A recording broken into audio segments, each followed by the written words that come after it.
What makes the perfect interview? Is it a combination of advanced techniques, basic techniques?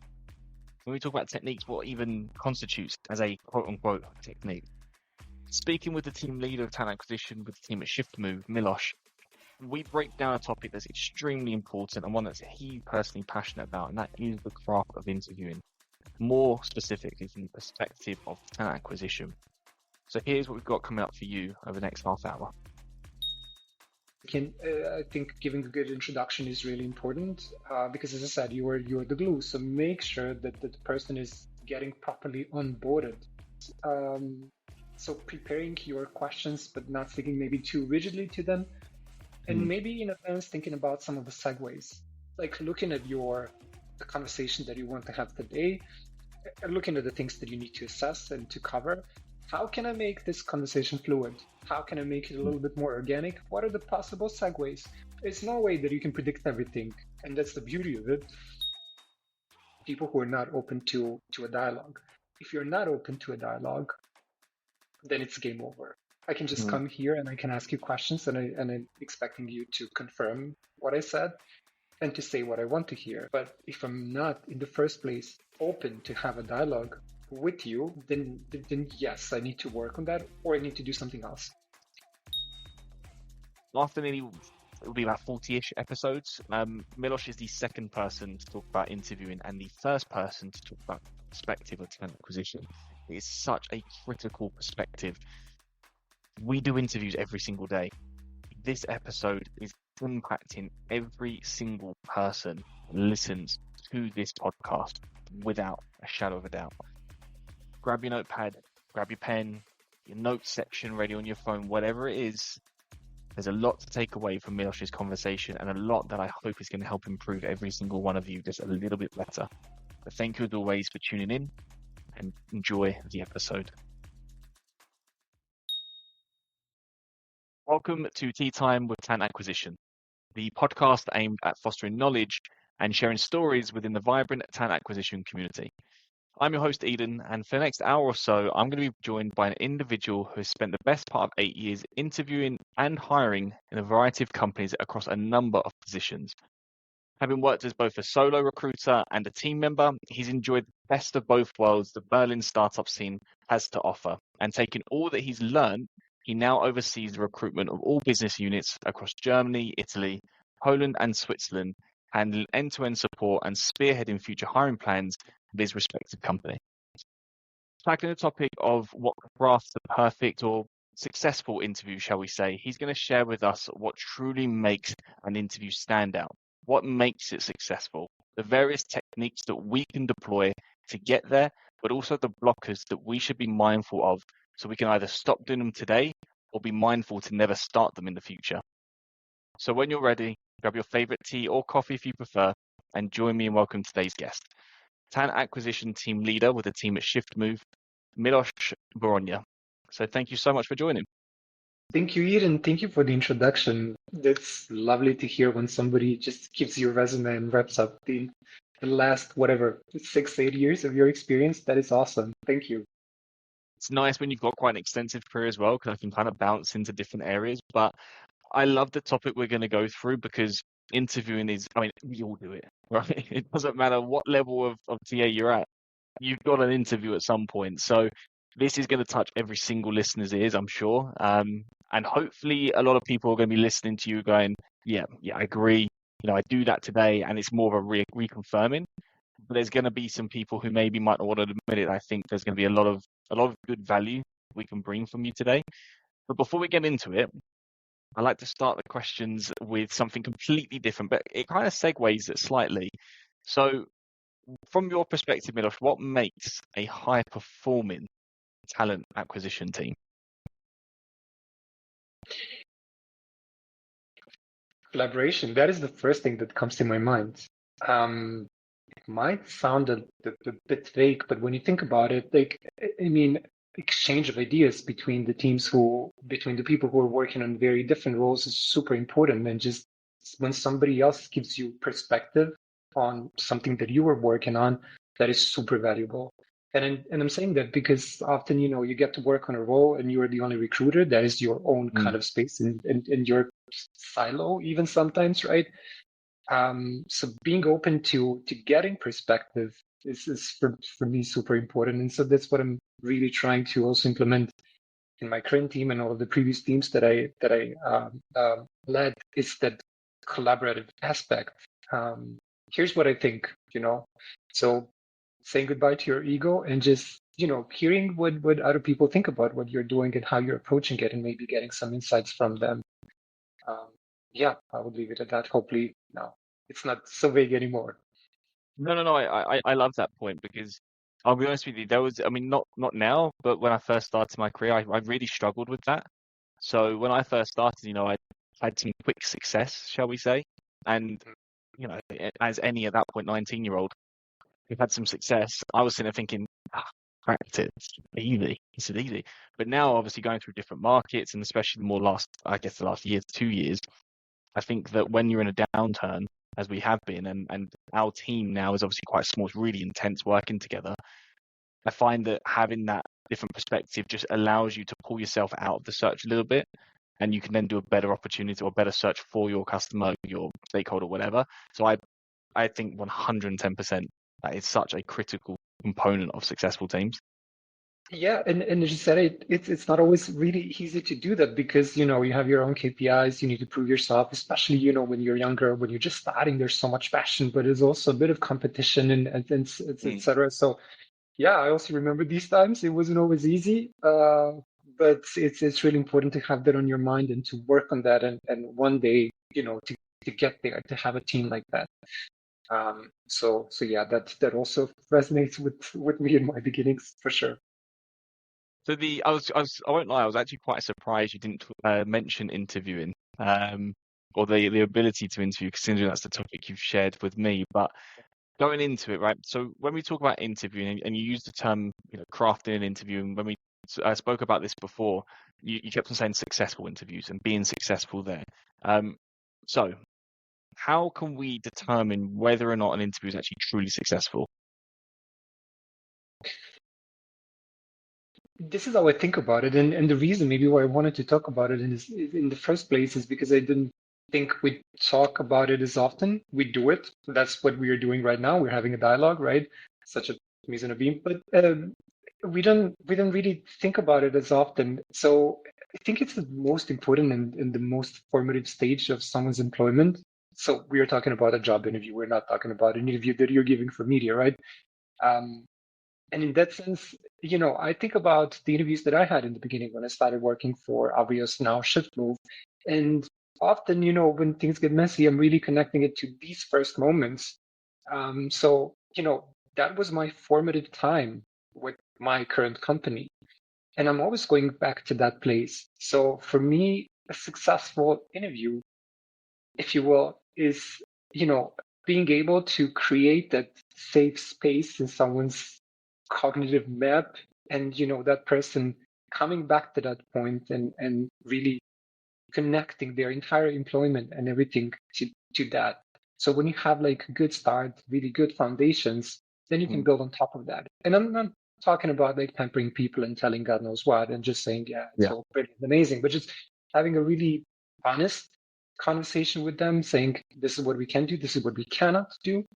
Mm. Um, and that moment for me, that is a success. So I have that, and I constantly think about the people who recruited me, um, and I'm really thankful for that experience. So that is for me the reason why I wanted to talk about it. It's because we don't talk about it as often, and I don't understand. I don't think that we in TA teams understand our impact enough, and sadly, people are not saying it to us as much as they should.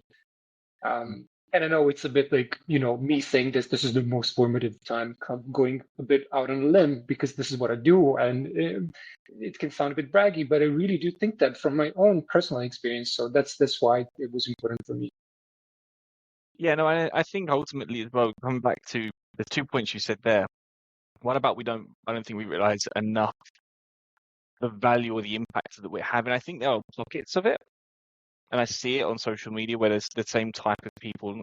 not type, that's the wrong phrase. The same people are, rooting for the industry.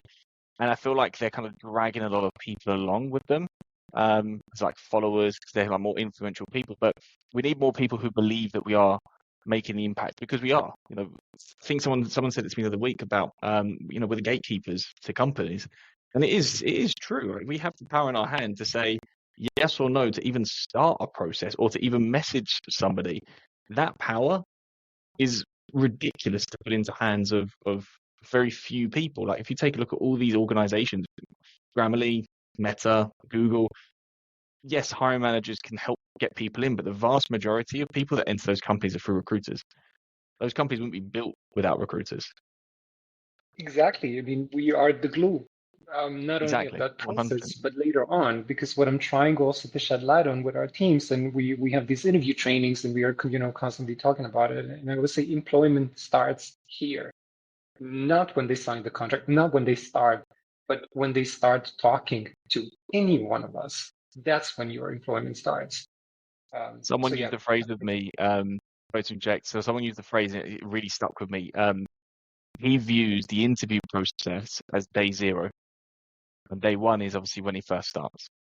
And there you that go. stuck with me. And and the second point I was going to say is we all talk about candidate experience, and candidate experience is, it's a really buzzwordy topic. But when you boil candidate experience down, there's so many variants to it. And the slice of interviewing is just one small cog in what makes the experience successful for the candidate, for the company, for better or worse. You sign a contract, you don't, but that experience should still be the same, regardless of what the eventual outcome is going to be. So, like I said, that's why I love when you mentioned bringing this up, because I agree. I don't think it's spoken about enough Mm. about what really makes interviews successful. Um, how much of it do you think is based down to intuition? You interview a lot of people and you become, yeah, that's good, that's not good, or versus the actual measurable outcomes within interviews? It's a combination. It's always got to be a combination of these things. When you say intuition, I would rather leave it up to. I mean, it's still something that's measurable, and it's still something that we can do. We are working. For example, I'm interviewing you for a job at my company. I know the context. I have the larger picture. I understand the culture. I understand the people. I Yeah, understand the nonverbal cues. So all of these things for me, we can label them as intuition, but I still wouldn't leave it at that. I think there's still a scientific, if you will, kind of a background to that. It is a little bit more esoteric, um, and something that's not really quantifiable in numbers and so on. But there is a really solid kind of a scientific background to that as well. Um, and then also your experience. That is a really important part of everything. How experienced you are in assessing people in general. So yes, you need to prepare for a given interview, and you need to start somewhere. Let's say that you're just a young recruiter. You just started. This is your first job. You don't have experience. Maybe you just started within the company. That doesn't definitely help. Then you need to lean on your preparation. But I think it really depends on your stage and where you are. If you've been working with a company, I don't know, for 3 4 years, and you have a certain experience, great. Then you can maybe tap on that, lean on that. You'll have a bit more confidence. But I think it's really important. So we cannot generalize it. But that's what I'm trying to say. It depends on where you are in your career, yeah. who you are, and just try to find a really good mix of all of these things. I mean, taken from my perspective, so I'm obviously an external recruiter, right? So I see a small slither of what you have access to. I get to see what you tell me, what the hiring manager tells me, what I see online. I have to kind of muddle it together to make kind of a narrative, right? But and I think this is quite interesting because I think you can take this method and do it even as an internal recruiter, and I don't think many do it. I'll be honest with you. Please correct me if I'm wrong. So whenever I bring on a new customer, the first thing we go through is obviously the job requirement. We go through the company. We go through all that side of things, right? But I always say to them, look, the first few profiles, I'm going to throw some curveballs in there, some left wingers, things that you might not have told me. I'm going to start bending the rules a little bit, and not because I'm trying to fit a square peg for a round hole, but because sometimes you don't know what you want until you see it, and what you think you want isn't what you want. So I kind of do that, and I've made hires that on paper they're like absolutely not. I'm like, trust me, just have a chat, and they've gone through the distance. So that's my process, but that is based on not knowing really too much about the company at that point. That's based on knowing that I don't want to say gut feeling because that leads to bias, but that's based on intuition. I think there's something right there, but I can't really measure it against the company because I don't really know the company at that point. Makes sense. So from your side, Milos, what would you say are the most essential elements that contribute to the interview's success from, I guess, preparation all the way through to execution? What are the things we should be focusing on? I mean, I'm probably going to be speaking from my own perspective, and just to maybe give a bit of context there. I didn't study psychology. When I started out, people were talking about all of these methods and all of the stuff that I had no clue about, and I constantly had this sort of an imposter syndrome of like, what is all that? But then, I was for some reason successful at it, and I really loved doing it, and I realized that I was still using my experience, and my background is languages. I studied languages. I studied French and Spanish. And throughout my studies, you're constantly focused on writing essays, on choosing the right words, on finding the Mm, synonyms, or just really adapting them to make an impact with your words. So the yeah, first thing that I'm thinking of, and I know it's a little bit unorthodox, but it's the words actually. So the words that you're choosing to paint the background that you want to give to somebody, um, and because that creates a certain atmosphere, depending on what kind of atmosphere that you want to get, you go for that synonym or that word, and just the adaptability of your vocabulary for me is super important because you might be talking to so many different profiles and different roles. So I remember last year I was working on a CRO role and a receptionist role and everything else in between. And so you can imagine that it's a different lingo, different vocabulary, different um, everything basically. And what you want to do, you want people to relate to you. You want to be relatable because again, you're the glue of this process. You're giving people an introduction, so you want them to relate to you. So adapting your vocabulary to different situation and profiles and so on for me is super useful and something that I realized that I was actually using from my experience and that helped me a lot. And if you think about also the common expressions that we are using and that we think we have to, like, what is your notice period? I'm sure there's like plenty of ways to ask a question that became such a commonplace. My team sent me a TikTok recently about like all of these corporate lingos that we are constantly using, like break down the silos. At one point, when you realize that it became a commonplace and a mockery, move away from it. Like go for circle something back. that's a little That's a good one. go for something that's a little bit more relevant or that's Mm. not such a commonplace because you want to relate to that person. So think about the commonplaces, think about the words. That's obviously leads into rapport building, right? And tailoring your approach to different, I guess, different people and personalities and situations. And I like the fact you use completely contrasting jobs because I do tech recruitment, but yes, I might be asked to find a salesperson for somebody that I can help out. And it's little things about just because you specialize doesn't mean you can't support various other things, or it Yeah. shouldn't, in my opinion. Um, what other, I guess, I would call them, and I think you would probably summarize as basics, right? These are the absolute minimum standards that we should be trying to do in every single interview. And obviously, rapport building, effective communication comes into that. But what other elements would you say, from your experience, kind of people might be lacking or not tapping into as much that you think we should be? But talking about some of the basics, I think giving a good introduction is really important because, as I said, you are the glue. So make sure that the person is getting properly onboarded. Think about Yeah. an onboarding. So that could be an onboarding. Having a clear agenda when you start the conversation with somebody, like this is what I want to cover today. I would like to ask you this. This is what I would expect from you. And that's something that I always do when I'm speaking with people, just to bring a little bit more of clarity and to ease the tension, let's say, because it can be such a it's a it contrived, situation. You're just it's like entering an Uber, you know nothing about the person driving you, and you need to have a good conversation with them. So it's not just taking you from A to B. You gotta engage in a conversation. You maybe need to sell, maybe need to all of these little things, right? So um, that I think is really important to ease the tension, and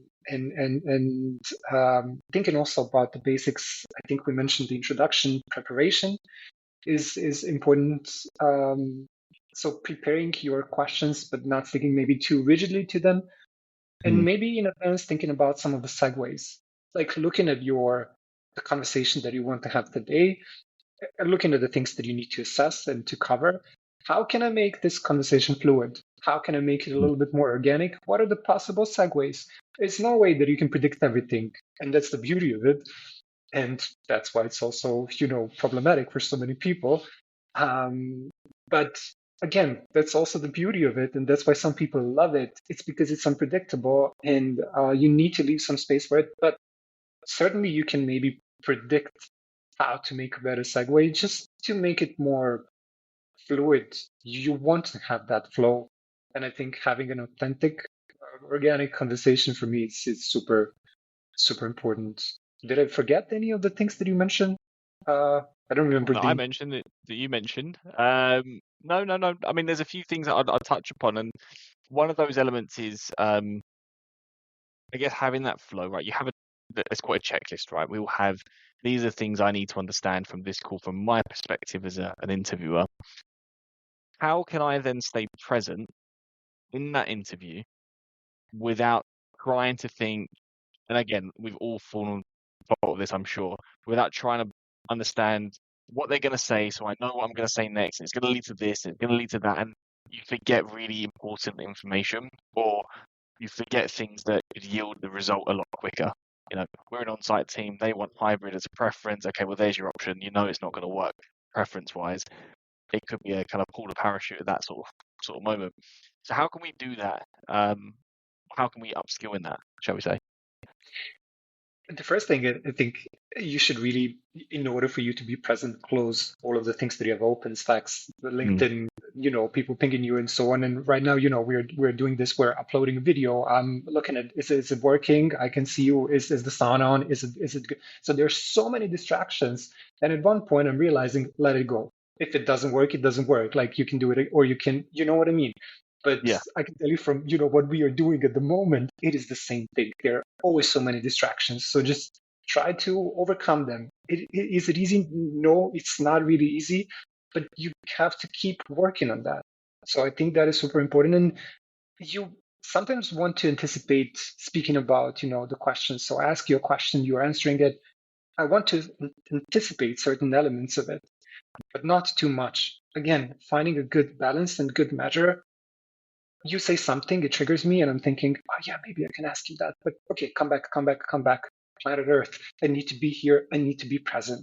So is it always easy? No, it's not an easy job. And you have to circle back a lot. And, inside your brain, it seems like we're just, conversing. We're just having casual conversations. But here, it's like so many variables and so many things that are happening, which again is normal. But you know, what I'm always thinking of, come back.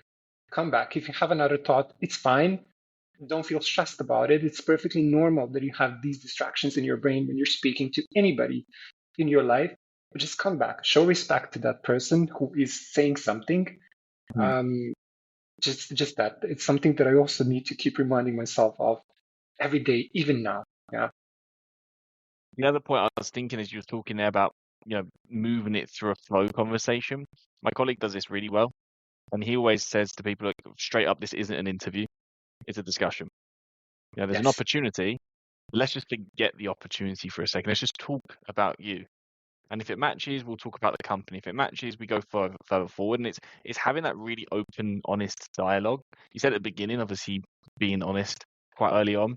I think that needs to kind of, if you set the tone like that straight away, you can almost see it sometimes with some candidates. They just sit there and go, it's like the world's just lifted off their shoulders a little bit, because especially in the current market, it's super stressful. No one wants to be Mm, sitting doing interviews that make it more stressful. Just have a chat, and you never know where it's going to lead. Exactly. It's having a conversation is just opening doors. And if it's not for you, if it's not for the other person, it's totally fine. Just move on. But just as Yeah. you said it, it's also a bit of networking. It's a bit of exercising. So just easing the tension for people. And I think like 21st century, let's just move away from intimidating candidates and just like asking all of these random weird questions. I never Yeah. got it. I don't get it now. And I think whoever is doing it, like send this to your hiring manager. They should not be doing stuff like this anymore in the 21st Yeah, no, I century. agree. So safe space The uh, is important. I'll be honest with you, I do still see it sometimes, and I know. it's not because the person wants to bully them. I see it more from an ego flex, and I see it usually from junior members. Either junior members, not necessarily in talent acquisition, but it definitely happens, or people who've just stepped up into a leadership role, or maybe you and I were on the same level. You're coming in at a lead role.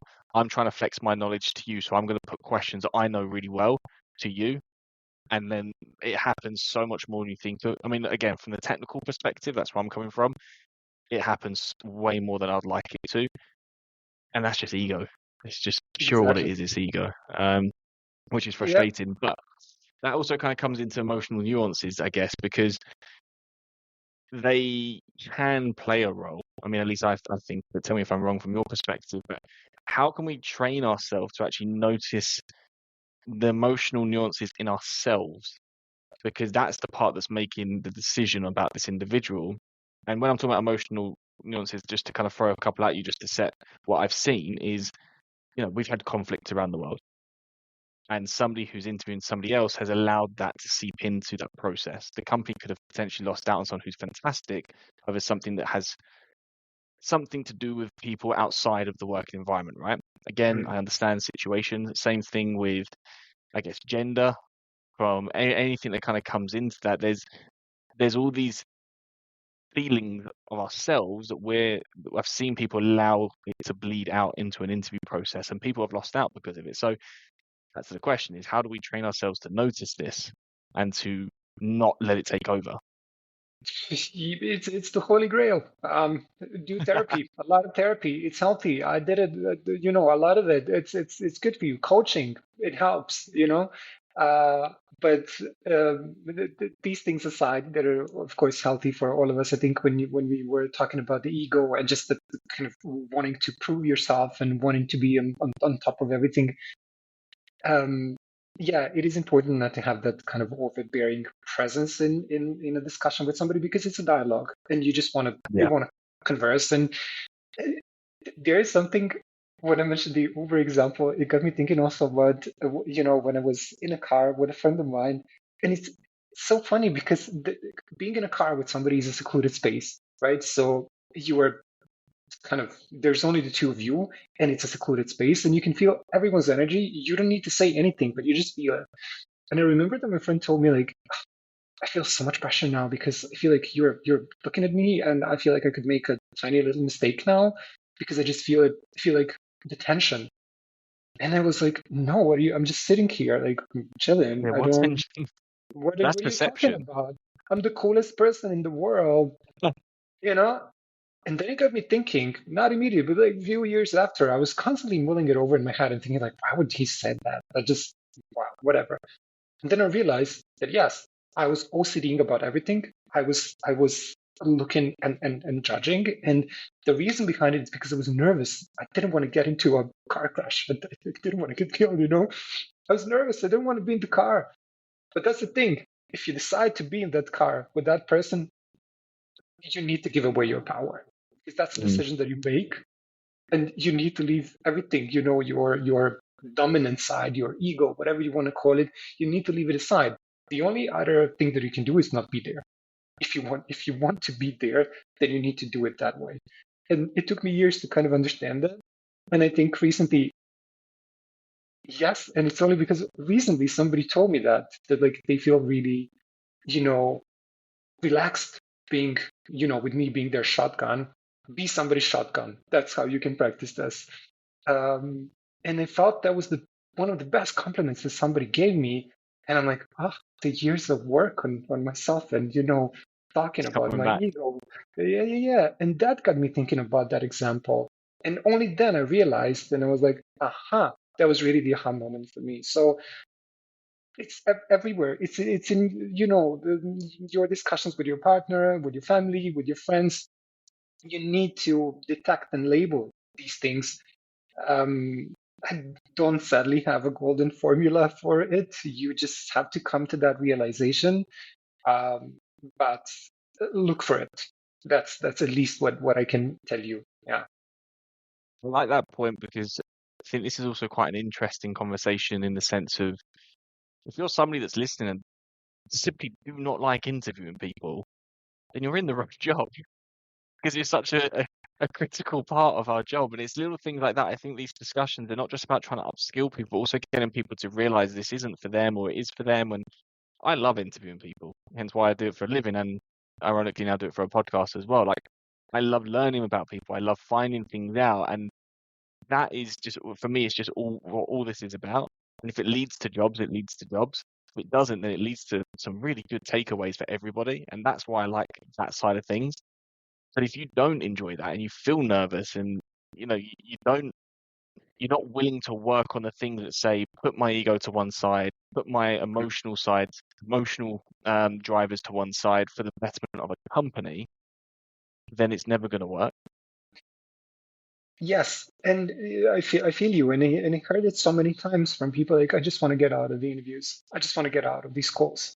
And I feel like it's the wrong mindset. Not necessarily that that's the person in the wrong job, but that just they have a slightly different mindset, and maybe they need to ease the pressure for themselves as the interviewers and to come into that conversation just wanting to talk to the other person because you're thinking, I need to fill this. I need to fill in my scorecard. Who's going to be reading my scorecard? This needs to be Mm. perfect. It needs to be brilliant. I'm going to be judged. All of these, little things that you do to yourself for no particular reason, instead of just let's do the dance. Let's just talk to Eden, and if I make a fool out of myself, fine. I'll live. I think that comes back to it though, when you said earlier about not understanding the impact we have. I think that kind of comes somewhat to that. If you don't feel valued or that you're driving impact, you're going to look at the minute detail of my scorecard, who's reading it, instead of this person isn't right today, but they've got a wicked profile,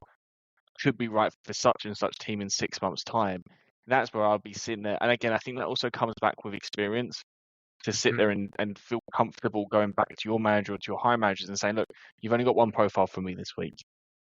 I've done all this behind the scenes and no one else was right. So that's the one profile we're moving forward with. Let's go get that one person. You only need one. That's why I keep saying to everyone, you only need one, right? Unless you're hiring more than one, then you need more than one, obviously, but you know what I mean. But I think that's the Yeah, experience side of feeling comfortable interviewing and kicking back. It's a different it, conversation entirely. it is, and this job is challenging people. It can be very challenging because I mean, I'm talking to you. You can see stuff, like you can see if that person is open for dialogue or not. You can see my ego and like all of these little things that are challenging us constantly, that are there on the display. Everybody sees them and we have to work on them. And you mentioned bias. It's also, one of these things we constantly have to work on our bias. And it's one of the I mean, speaking about bias, that could be just a separate conversation and so on. But for the sake of this one, I would say what's really important is that so many times we expect candidates and just people that we talk to validate our assumptions. You go to your friend about a problem, about anything, you want them to validate your assumptions. They should be challenging them, and you should be open to other people challenging your assumptions. And I think bias comes down to that. Somebody not confirming what you want to hear. There's thousands types of biases, and maybe I would leave that to somebody who's really is a psychologist. Yeah, I was Um, going to say if someone does listen to this and does want to talk about bias with me, because I have a very strong opinion about bias, and I would very much like to have a healthy debate about this. Um, but as you said, it's an entire topic to its own. Sorry, I would love to have a healthy debate about that. It is a positive thing, by the way. I know I sound as I'm saying that, I know I sound a bit like an argumentative individual about that topic, but I think there's more that needs to be done. Let's say that. So someone please message me. With yourself, Milos, obviously the basics, let's say once they're covered, we've got a wicked introduction. We truly understand what we're doing. We are communicating effectively. We're choosing our words effectively. The tonality, I know we haven't touched upon it, but obviously comes into it. We're being present in the moment. We're doing all the active listening. We're taking the emotional charge out of it, right? What are some of the advanced techniques that have led you to have hyper successful interviews? And I'm hoping to kind of uncover some of the things that maybe you've trialed and tweaked along the way, and now you're kind of at a place where you know for a fact this is the style that I go for. This is how I do it. So can I peer into your brain a little bit there? To be honest, I think I already mentioned the few of these things that are maybe important for me and that I am doing. I am really just trying to establish a rapport with the people that I'm speaking with, as simple as that. Like I'm just there for the conversation, that's all. And I'm constantly trying to make it a flow. I try to find all of these little segues. Maybe something that, it's completely funny, but I don't know if you were doing that when you were kids. You're just like playing this interview game. Somebody's like, you're pretending that you're a celebrity and one of your friends is interviewing you. I don't know if you I ever won't done lie, that. I used to play with sticks and pretend I was part of Lord of the Rings. So not the interviewing type as a child, more of the jumping out of trees, annoying my mum with grass stains and mud stains every day. Sorry, mum. Okay. Yeah, so there you go. It's only me, sorry. And as much as it's embarrassing, it is something that again, it was in my formative years. So I did that with my friends, and we were just like playing around with it. And for some reason, that felt really natural for me. Just doing that. Of course, it's different. I need to be assessing people, and I need to do it on the way. Um, but just you know, having a really open conversation with somebody and just not thinking about anything else, not feeling the pressure, not thinking, what is it that I need to do? What is it that I need to bring to, I don't know, my hiring manager, my CEO? There's so many variables that are in the game, but I would just loving, I just love, leaving all of these variables aside. And I remember my team would join me sometimes for these calls and they would be like, how is this person going to know that you will be rejecting them? And I said, they will know when I reject them. Why do they need to Mm. know on the spot? I don't need to be giving them little hints that it's going to be a game over. I want them to have a good conversation because later, in a few weeks' time, it can be very useful. Yeah. Um, so that is something So that, you don't in you don't general, reject people straight away on the call? Just curiosity. usually I don't do that. Usually I don't do that because it did happen when it's super clear, and I think we are in a different game, right? So when you do it Mm. externally, it's different because it's a different thing. But in my position, I am representing also the brand. I am representing the company. So all of these things are important. And when you think about candidate experience, right, it starts with you. It starts right there. If it's clearly not a fit, then yes, we can be open about it and we can discuss.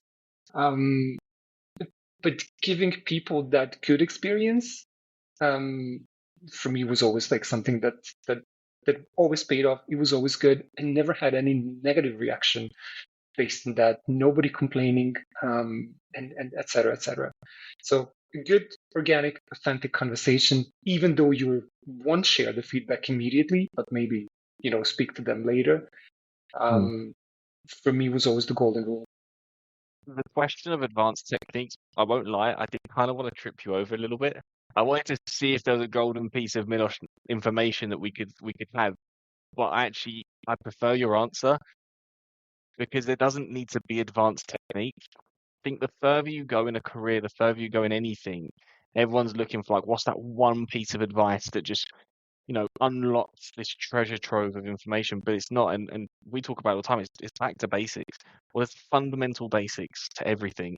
Nail them, you're successful. Mhm. Then you can add in little bits, little tricks along the way, fine. But as long as you do the basics, have a good conversation, Mm. represent the company, good communication. As long as you hit those every time, that yields success. Definitely. And I was thinking also about, when you ask me like, who, I don't have one. What is, but it's the thing I think that I mentioned also in the beginning. It's the thing about the words that for me, Yeah. that was something that I just didn't realize people around me were doing a lot. So being conscious of the things that I'm using and trying to create an atmosphere with them. Apart from that, to be honest, I don't have the magic kind of formula or anything that I can pass on to other people. Um, Well, I think but you have though. That's the thing, right? You've shared your formula, which is the basics, without saying this is the blueprint of doing it. It's like everything that you've just covered for the last 20, 25 minutes is your formula, and your formula is just ensuring you're nailing the basics. And it's teachable. That's the important thing, is that it doesn't matter what role it is, what company you're in, what the background of someone is. Those basics are teachable to every single person. So there's mm, no reason why we can't all have successful interviews. So I think you're right. I mean, if you want to bottle it up and take it to Bikini Bottom and with SpongeBob, then you can. It's the secret formula. Um, I used to watch SpongeBob as a kid, clearly. Um, I am curious, obviously, with success comes issues of us getting there, right? Blockers, as I said at the introduction. What are some of the most common mistakes that you see interviewers are unknowingly making? mm. We mentioned, and I think already quite a few of them. The thing that we mentioned is listening. I don't think we talked about it maybe as much as we should have. Anticipating questions, yes, is important, but again, it's not good really when you're not present. So some of the things that could really help you there. I know mirroring is one of the techniques that some people are using, and just like I want to mirror what you said. I want to show you exactly. So yeah, there you go. I don't do it I do it sometimes. I don't like it to be too contrived. Um, but I just want to wrap up what somebody said. I want to make sure that I understood correctly. I want That's to make sure 100% that think that we one. are exactly on the same page. So listening and showing to people with this, you can just really show to people that you've been listening to them. And so I think not doing that, not listening is one of the really big blockers, and I've seen it with from the recruiters to C levels. When they have an interview, I clearly know where when they did not listen to the person that they were speaking to. Um, so that for me is a thing, and also time management, right? So if let's say that you have whatever 40, 30, 60 minutes, it doesn't matter. You need to present people with a clear agenda, and you need to track the time that you have. So again, these are maybe some of the basics. And coming back to what we said again, people who are not open to a dialogue. If you're not open to a dialogue, then it's game over. I can just Mm. come here and I can ask you questions, and I'm expecting you to confirm what I said and to say what I want to hear. Um, but if I'm not in the first place open to have a dialogue with you, um, then yes, I need to work on that, or I need to do something else. Find the former of not wanting to have a dialogue. I find that often happens, from my own experience, in really quick moving scale up. And as much as people are gonna probably argue against it for me. I'm like, no, we want to build the right culture.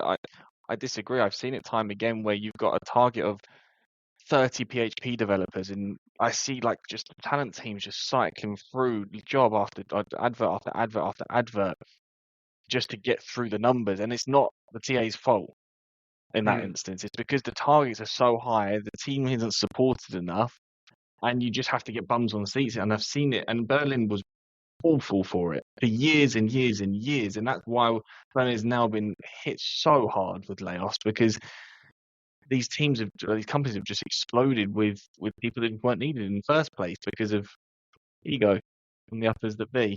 Um, but then seeing it from really small companies, or for example, I do take Shift Move, although I haven't worked with your team, your former team, also before, obviously Shift Move with Vimcar that I used to work with. We never had that boom when I was working with them, and it was really specific hiring. and it would be like 1 or 2 hires at a time, and it was really manageable, and you can find good people. And ironically, people end up being there for years, and I think still some of the people I hired are still with you now under shift move. So Yeah. there's that element of like trying to be present in every single interview, no matter the situation. I understand it's so tough, but it's so important to be successful. I just don't see it, unfortunately. Sadly, no. And again, what you mentioned, that's a completely that depends on your organization. So if you have an organization that is just like bam, bam, bam, just hiring people, not caring about anything else, then yes, I understand. It is difficult to be present, and sometimes maybe not even wanted. Yeah. Like maybe your company doesn't care about it. Sadly, that is sometimes also the case. So if you can influence people that you work with, maybe your managers or whoever is leading the TA or and so on, it is important to do that. Of course, I mean there are limits to it. We can also give feedback and impact, the strategy to a certain extent. You cannot change it yourself. And then it's important to understand if you can work within these limitations. If you can't, then you need to um, find something that's maybe more suitable for the values that you want to follow. I've been speaking from maybe a very privileged position today because yes, I do have the luxury of doing that because that is the environment that I have and the values that I can follow here. In that sense, yes, it is a privileged position. I wasn't always in one, and I understand how it works. But again, if you can impact your teams, do it, and don't feel too bad if your environment is requesting you to do that. Sometimes, what we also need to understand is that it's a job, right? So you cannot always change the world. If for the time being that's what you need to do, then do it. But want something different, work on getting that thing that's different, try to make an impact. I think it's still important. Yeah. Well, Milos, thank you so much for spending some time. So if someone wanted to continue the conversation with you, connect with you, learn from you a bit further, where's the best place that they can find you? LinkedIn. They can just drop me a message on LinkedIn and do that. Happy to talk to people who are willing to continue this conversation because it's really an interesting one. And I've been also thinking about a lot of things that we said just now that really resonate with me, and I'm going to continue talking with myself in my head for the next hour because it's a very interesting topic, and I still love it, and I'm passionate about it. So yeah, whoever wants to continue the conversation, let me know. And thank you, I'll Eden. put It was your a no, brilliant I talk. appreciate it. I appreciate you spending some time with us. I'll pop your LinkedIn into the description of this video, and obviously people then can come find you. But I genuinely mean it. Like I said, find interviewing such an interesting topic because I have so many people want to speak about candidate experience, and we talk about such a broad perspective.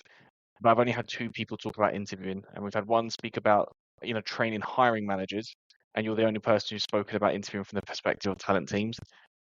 Out of so far, by the time we've recorded this, I think 45 conversations, which just Mm. goes to show how minimal people want to talk about this topic. So I genuinely do appreciate you bringing it to light. So thank you for it. And yeah, thank you so much. Hopefully we'll have the chance to collaborate in a future episode again with a new idea. But thank you so much. Would love to. Thank you, Eden. Thank you for the conversation. Really enjoyed it, and yeah, hope to see you soon. Perfect. Ciao, ciao.